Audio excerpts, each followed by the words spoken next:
Sultanate of Oman for the Holy Land.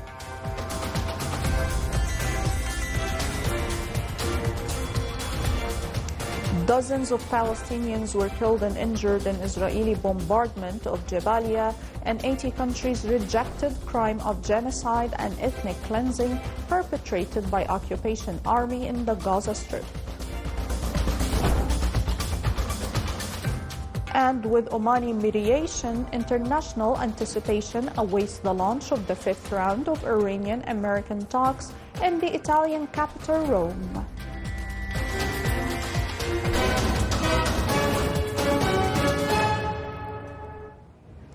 Those were the headlines. Now for the news in detail. His Majesty Sultan Haytham bin Tariq greets His Excellency President Isaias Afwerki of the State of Eritrea on the occasion of his country's independence anniversary. The Omani Hajj mission departed the country today, heading to the Holy Lands to perform the Hajj for the year 1446. While in Mecca and Medina, the Omani Hajj mission will serve the guests of God from the Sultanate of Oman and supervise their smooth and seamless performance of the rituals. The number of pilgrims from the Sultanate of Oman this year reached 14,000, including 13,530 Omani pilgrims and 470 resident pilgrims.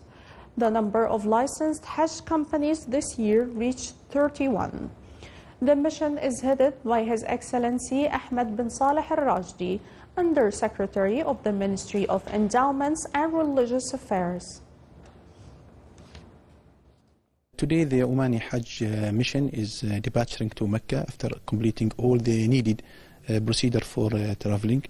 I would like to take this opportunity to thank all the organization who has cooperated with us to help us, the government, private sector and Hajj companies as well. And I ask Allah to be very blessed and safely Hajj bi'idhnillah.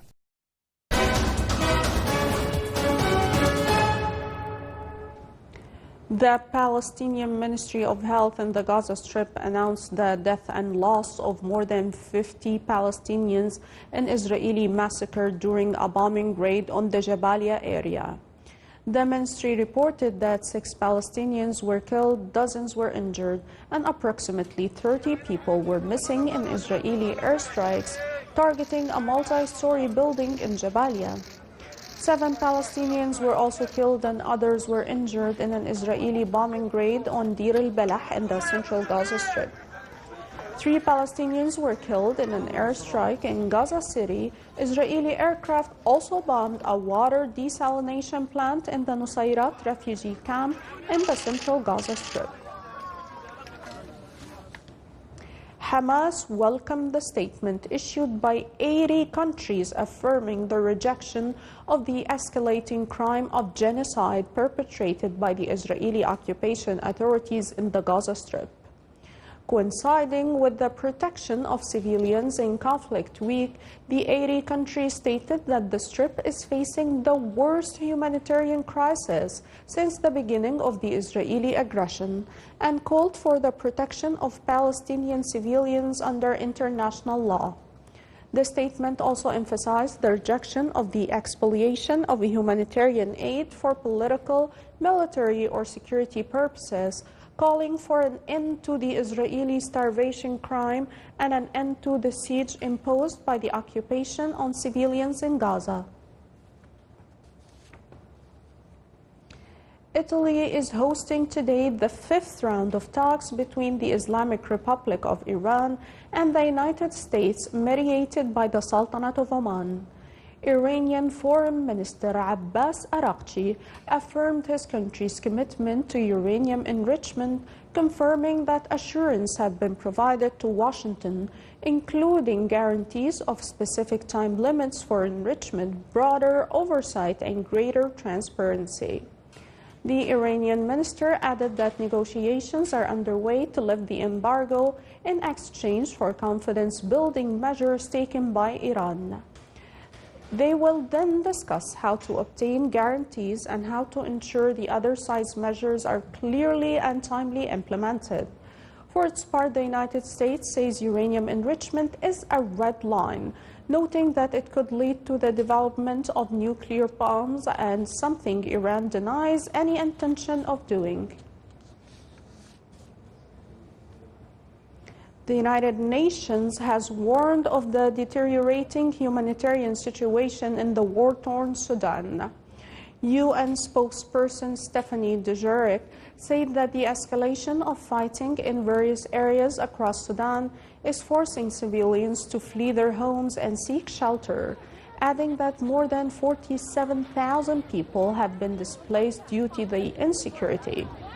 The UN spokesman noted that North Darfur hosts an estimated 1.7 million displaced people, stressing that rising food prices are further exacerbating the crisis, along with an increase in cholera cases in some areas of Khartoum.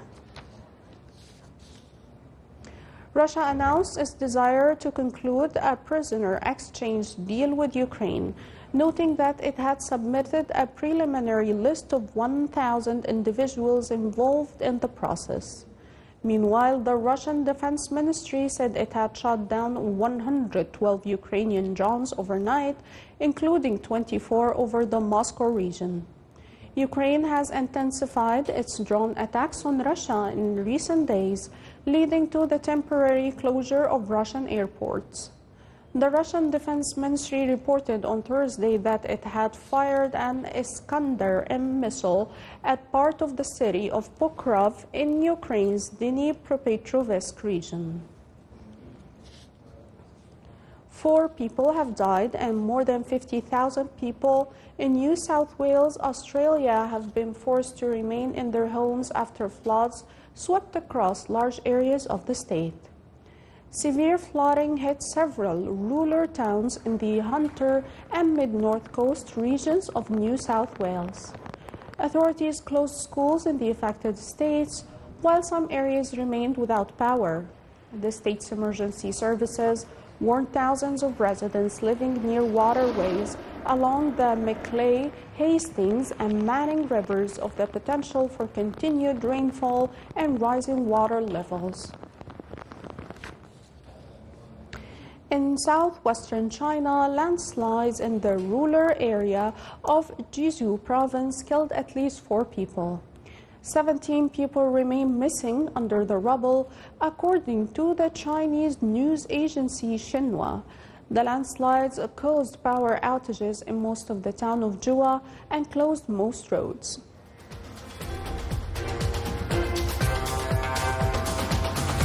Still to come on News Bulletin. Al Khuwair Square project is launched in Muscat Governorate, including the tallest flagpole in the Sultanate of Oman.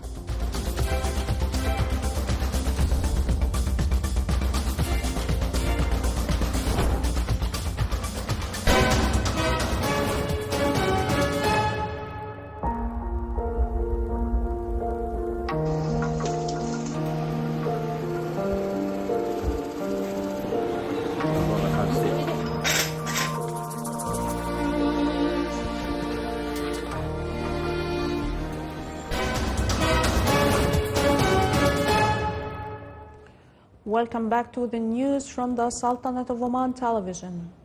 The Oman-Japan Investment Forum took center stage this week in Osaka, Japan's second largest economic hub after Tokyo and the official host of the upcoming World Expo. The forum brought together senior officials, investors, and representatives from both nations to explore a wide range of opportunities for economic cooperation. Key discussions focused on enhancing strategic partnerships in various areas and sectors. The event also served as a platform to showcase Oman's competitive investment environment, including recent reforms aimed at attracting a foreign capital. Following the success of the Omani-Japanese Forum in Tokyo, it made its shift to Osaka, where it continues to draw many Japanese companies into the realm of the Omani business, further strengthening the ties between the two countries.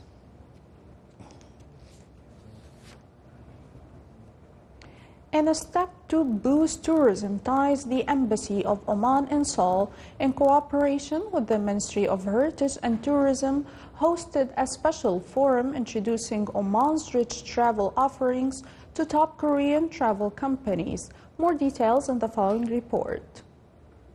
Oman showcases tourism opportunities at Korean Travel Forum. The Embassy of the Sultanate of Oman in Seoul, South Korea, in collaboration with the Ministry of Heritage and Tourism, organized a promotional forum on May 23, 2025 to introduce Korean travel companies to Oman's unique tourism offering. The event gathered around 30 representatives from top Korean travel agencies, 5 of which rank among the largest in the country, alongside Oman Air's Seoul representative and Korean tourism media. Oman's ambassador to Korea, His Excellency Zakaria bin Hamad Al Saadi, opened the forum, highlighting Oman's natural and cultural treasures and reaffirming the embassy's support for future collaborations. Sajida Al-Ghaithia from the Ministry of Heritage and Tourism emphasized Oman's rich landscapes, UNESCO heritage sites and welcoming atmosphere, aligning with the Vision Oman 2040 to promote tourism as a sustainable economic pillar. The program included a Korean language presentation by Oman Air and a question and answer session with Korean travel firms, exploring ways to enhance tourism links and experiences for Korean visitors. The official selling price of Omani crude oil for July delivery dropped by 42 cents today, settling at $63.26 per barrel. The monthly average price for Omani crude oil for May delivery at $72.05 per barrel, marking a decline of $5.12 compared to April's delivery price.